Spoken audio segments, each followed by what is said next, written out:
Oula. Le clap, il fait du mal. Vas-y, il a du mal, le petit clap. Vas-y, c'est bon. Ouais, c'est bon, parfait. T'as pas mis play, là.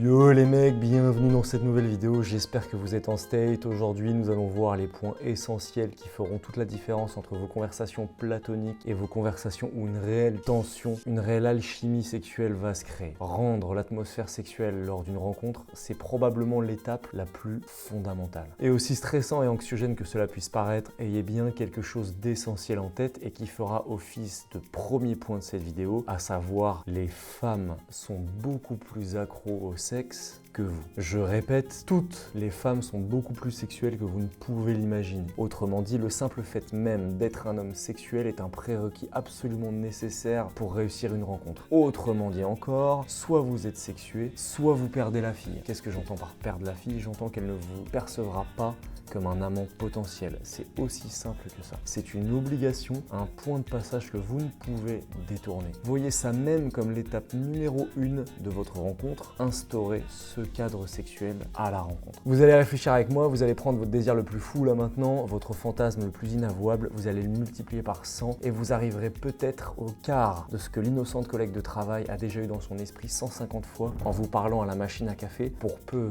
bien sûr, qu'elle était attirée par vous. Vous voyez cette collègue Christine qui mange son tupperware de pâte au beurre tous les midis sans parler à grand monde, eh bien oui, au même titre que toutes les femmes que vous allez rencontrer dans votre vie, elle aime profondément le sexe et c'est normal pour elle. Elle ne montre juste pas à n'importe quel homme. D'ailleurs, si tu connais Christine, n'oublie pas de lui demander à elle aussi de lâcher un gros pouce bleu et un commentaire, ainsi que de s'abonner à cette chaîne. Je sais que tu connais toi aussi une petite Christine. C'est essentiel à comprendre, à avoir en tête, car voir les femmes sous leur aspect le plus juste vous permet donc de vous adresser à elles avec justesse. C'est essentiel que votre cerveau soit capable d'imaginer cette femme en face de vous, potentiellement en train de se faire prendre par vous pendant que vous lui parlez. Ouais les gars, en vrai, je suis en train de me taper des barres parce que, en fait, littéralement, je suis en train de vous parler d'une Christine imaginaire et il se trouve qu'il y en a beaucoup dans le bureau ici, tout autour, qui sont en train de regarder, donc c'est assez perturbant.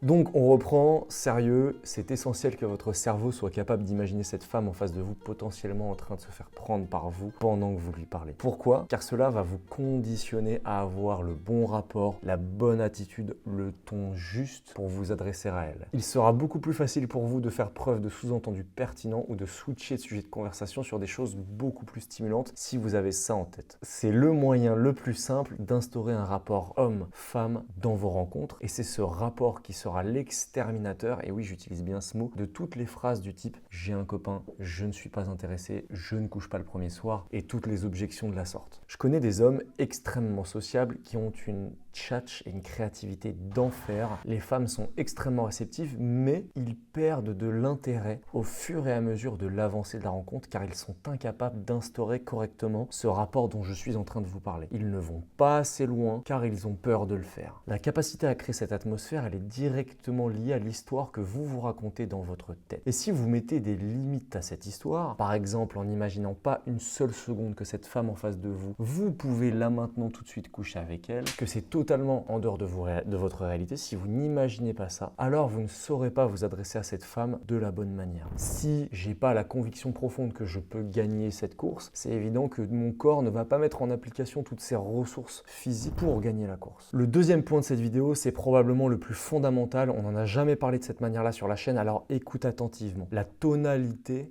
avec laquelle vous allez aborder un sujet est fondamentale. Si vous avez compris mon premier point, l'essentiel pour transformer vos conversations platoniques en conversations sexuelles est d'apparaître aux yeux de la fille comme un amant potentiel. Maintenant, comment se fait-il que beaucoup d'hommes, peut-être toi qui regardes cette vidéo, présentent bien, parlent bien, ont la tchatch, ont des bonnes punchlines, savent utiliser les bonnes phrases au bon moment pour flirter, mais n'apparaissent toujours pas comme attirants aux yeux de la fille en face? Comment se fait-il qu'à aucun moment elles ne perçoivent ce mec comme le futur roi de ses nuits? Pourquoi toi qui regardes cette vidéo, tu peux utiliser à foison toutes mes répliques que tu as déjà vues dans mes vidéos et elles n'auront pourtant aucun effet similaire au mien? La plupart des hommes que j'ai en coaching ont tous un défaut en commun, ils peuvent maîtriser toutes les meilleures phrases d'approche, ils ne maîtrisent pas l'art et la manière de les dire. Je n'aurai donc de cesse de répéter que la forme est 100 fois plus essentielle que le fond, du moins à ce stade d'une rencontre. Prenons un sujet absolument banal, presque ridicule, en tout cas ça va sonner comme ridicule, sur la nourriture. On va prendre le cas d'une fraise et on va prendre 3 manières de parler de cette fraise. Tu la sens venir la fraise? Première manière, tu aimes les fraises? Seconde manière, toi t'as une tête à aimer les fraises. Troisième manière, je vais jamais y arriver avec cette tête derrière.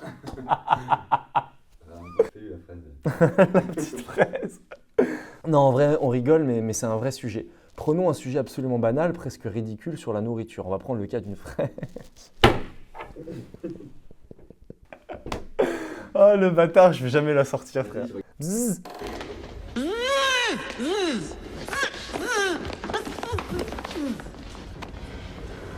Ok, on va y arriver, cette fois-ci c'est la bonne. Prenons un sujet absolument banal, presque ridicule, ok, sur la nourriture. On va prendre le cas d'une fraise. Vous allez avoir 3 manières de parler de cette fraise, de la moins bonne à la meilleure. Première manière, toi tu aimes les fraises? Point d'interrogation. Seconde manière, toi t'as une tête à aimer les fraises. Troisième manière, tiens, mange cette fraise. Pour ce même sujet, il y a une façon de s'exprimer sous forme de question, c'est ma première manière. L'autre sous forme d'affirmation, c'est presque une déclaration que je fais, c'est figé dans le marbre, c'est comme ça et pas autrement. Selon moi, toi t'as une tête à aimer les fraises. Et la dernière façon, c'est un ordre ou plus simplement une forme de directive. Je vais vous donner un autre exemple. Tiens, tu veux pas me regarder avec des yeux sensuels? Question qui sous-entend que je demande la permission, ici la permission de sexualiser. Deuxième façon de faire, j'adore quand tu me regardes comme ça. Affirmation, déclaration, ça va droit au but, c'est ce que je ressens, c'est comme ça, pas autrement. Troisième façon, arrête tout de suite de me regarder comme ça. Ordre par la négative qui pousse finalement la fille à faire l'inverse de ce que vous lui dites. Si je vous dis ne pensez pas à un éléphant rose, vous allez tout de suite le faire. Dernier exemple, et ça doit vous arriver souvent en boîte de nuit. Tiens, tu veux pas venir t'asseoir sur cette banquette avec moi? Première façon de faire.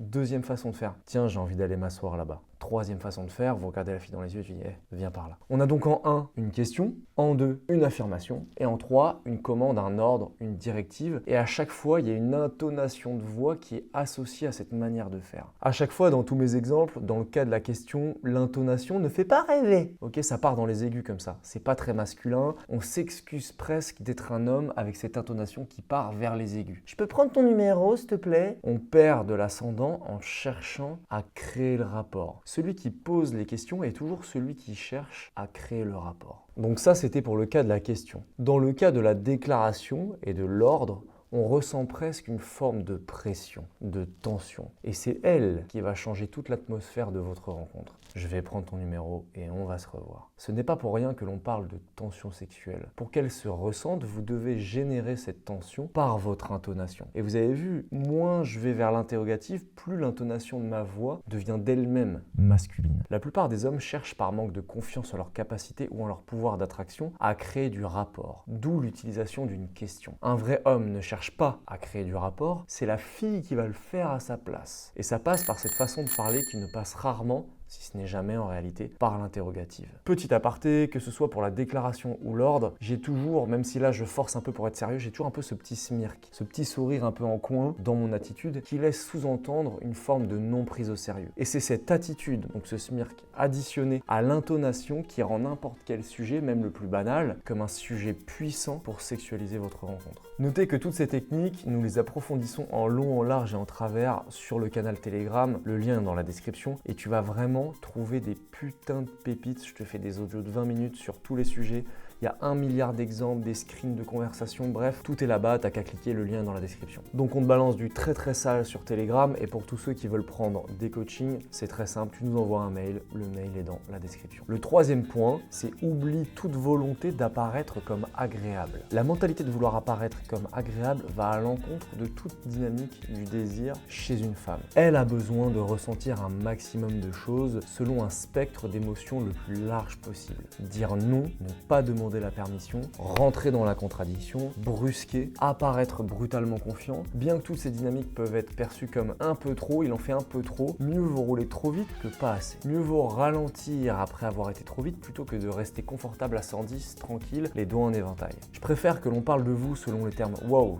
Il est vraiment un peu trop arrogant, Pierre. C'est un peu repoussant et laisser place comme ça au débat plutôt que « oui, Paul, il est gentil ». Point à à la ligne, aucune information d'ajoutée. Mieux vaut être clivant que plat et mieux vaut franchir certaines limites en montrant que vous avez l'intelligence de revenir en arrière si besoin, plutôt que de rester dans les normes, dans les clous, vraiment en restant étriqué sans jamais franchir aucune limite. Une femme a besoin de ressentir des choses à votre contact. La transgressivité dont vous allez faire preuve est un excellent moyen de lui faire vivre un maximum d'émotions. Voilà les mecs, c'est tout pour cette vidéo. C'était les 3 points qui selon moi me paraissent essentiels pour transformer vos conversations d'un point de vue platonique à un point de vue vraiment sexuel. J'ai pris l'exemple de cette fraise, faites-vous kiffer en commentaire par rapport à cette fraise, et vraiment pour illustrer qu'à partir de n'importe quel sujet, même les plus bateaux, on peut, de par l'intonation, de par l'attitude, transformer l'impact de ce sujet. C'est tout pour cette vidéo, n'oublie pas de t'abonner, de lâcher un putain de pouce bleu, un commentaire, ça nous aide pour le référencement et je te fais des gros bisous, je te dis à très bientôt.